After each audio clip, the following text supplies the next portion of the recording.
शेतकऱ्याने शेतात मका पिकवला. सरकारने त्याला हमीभाव देखील जाहीर केला.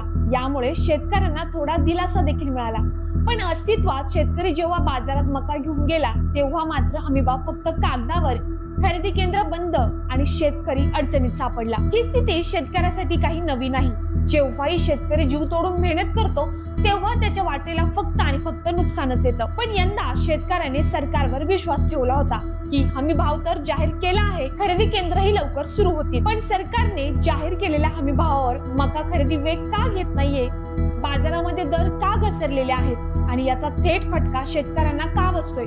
जाणून घेऊयात आजच्या या सविस्तर व्हिडिओच्या माध्यमामधून. नमस्कार, मी मोनिका पालवी ॲग्रिको मध्ये आपल्या सर्वांचं हार्दिक स्वागत करते. चला तर मग आपल्या मुख्य व्हिडिओला सुरुवात करूयात.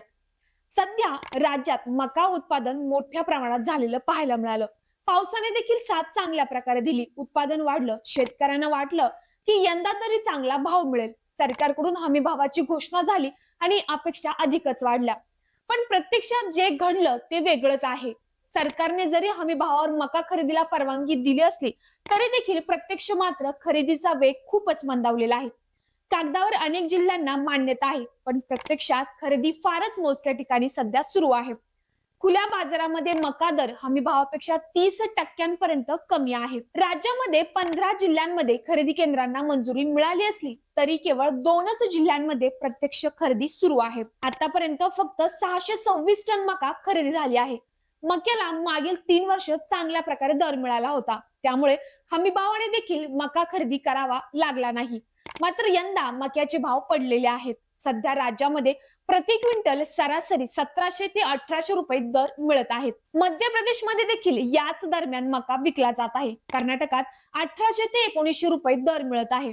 गुणवत्तेचा मकाही 2000 ते 2100 रुपयांच्या दरम्यान विकला जात आहे. म्हणजेच काय, तर बाजार समिती आणि प्रक्रिया प्लांट्सचे मका खरेदीचे भावही हमी भावापेक्षा कमीच आहेत आणि याचा फटका थेट आपल्या शेतकऱ्यांना बसत आहे. राज्यात आतापर्यंत 15 जिल्ह्यांमध्ये 119 खरेदी केंद्र सुरू झालेत.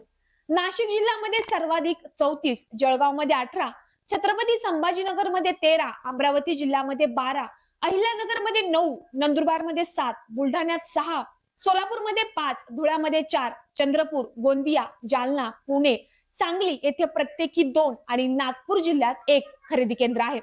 पण यापैकी केवळ धुळे आणि अमरावती जिल्ह्यांमध्ये प्रत्यक्ष खरेदी केंद्र सुरू आहेत. आतापर्यंत केवळ 626 टनांची खरेदी झाली आहे. हमी भाव असतानाही शेतकऱ्याला त्याचा फायदा मिळत नाही आणि बाजारातील दलाल, व्यापारी मात्र कमी दरात माल उचलून फायदा कमवतात. आज मका उत्पादक शेतकरी अडचणीत आहे. उत्पादन खर्च वाढले आहे. बियाणं तसेच खतं देखील महाग झाले आहेत. मजुरी वाढली आहे.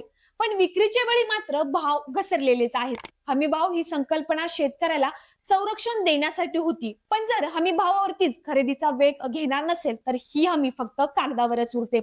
सरकार शेतकऱ्यांच्या हितासाठी हमी भाव जाहीर करतं, पण हमी भाव जाहीर करून ही शेतकरी तोट्यात जात असेल तर हा हमी भाव काय कामाचा? तर शेतकरी मित्रांनो, तुमच्या भागात मका हमी भावावर खरेदी सुरू झाली आहे का? आम्हाला कमेंटद्वारे नक्कीच कळवा. तसेच या व्हिडिओला लाईक करा, पालवी ॲग्रिको चॅनलला सबस्क्राईब करा आणि आपल्या बाकी तर शेतकरी बांधवांना देखील हा व्हिडिओ पाठवायला विसरू नका. धन्यवाद.